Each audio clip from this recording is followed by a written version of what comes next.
Monday, 8:12 a.m. While brushing my teeth, a message from my wife lit up my phone. I want a divorce. All communication will go through my lawyer. That was it. No warning. No build-up. No argument before. Just a door slammed shut with a single line. I stood there staring. A rush, shock, maybe, ran through me. I blinked once, then finished brushing. By 8:27, I sent back only 2 words. Understood. I set the phone down, opened my financial dashboards, and started moving. 10 a.m. Joint credit cards locked. Her Amex canceled. Half of our checking account transferred to a legal trust. Family savings account placed under dual authorization. For 3 years, she hadn't worked. My income carried everything: mortgage, car payments, bills, her spending. She never handled finances, but she handled me plenty. Silent treatments, cold shoulders, carefully planted pity stories to friends. Still, to get that kind of text? Fine. No screaming match. No chaos. Just boundaries. At 11:43 a.m., I sent another message. Your access to all joint accounts has been suspended until legal division is finalized. As you requested, all communication will go through attorneys only. After that, I made lunch, ate quietly, called my lawyer, and retained it before the day ended. Tuesday, 2:17 p.m. Her sister called. What did you do to her?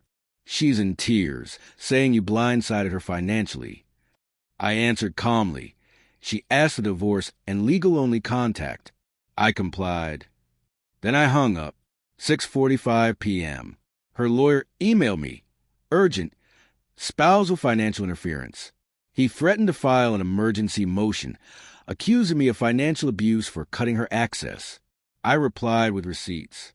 Every date, every dollar, every transfer.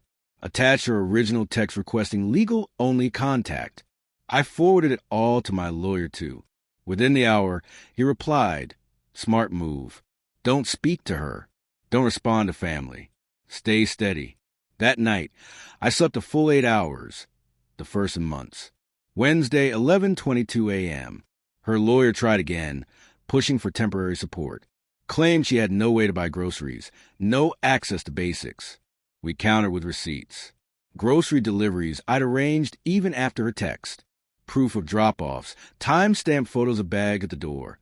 She had food, water, internet, gas, a car, everything except free-flowing cash. Thursday, 9:03 a.m. A mutual friend messaged me. You're being cruel. You're punishing her. I replied with one line. She asked me to communicate through lawyers. I'm honoring her request. Silence after that. Friday, 10:47 a.m. My lawyer forwarded me a voicemail from hers. The same man who threatened legal action days earlier now sounded rushed, almost pleading. Please have your client contact me directly. We need to revisit temporary support and explore cooperative negotiation. I prefer to avoid escalation. I played it twice. The shift was obvious. She hadn't expected me to respond with precision. She thought I'd beg, rage, or break. Instead, I executed. She didn't have a plan, only drama, and I wasn't playing. 2 weeks later, preliminary hearing. She requested $6,000 a month in support, claiming lifestyle maintenance. My lawyer handed the judge a full spreadsheet. Her spending habits, my income, exact timing of the freezes, and her text. The judge asked her lawyer, was this divorce communicated clearly in advance? He stumbled, said something vague about emotional incompatibility. The judge shook his head. So, she ended communication unilaterally, then expected full financial support to continue. Motion denied. Temporary support capped at $1,500. My lawyer leaned over and whispered, that was surgical. I didn't smile, but I felt it.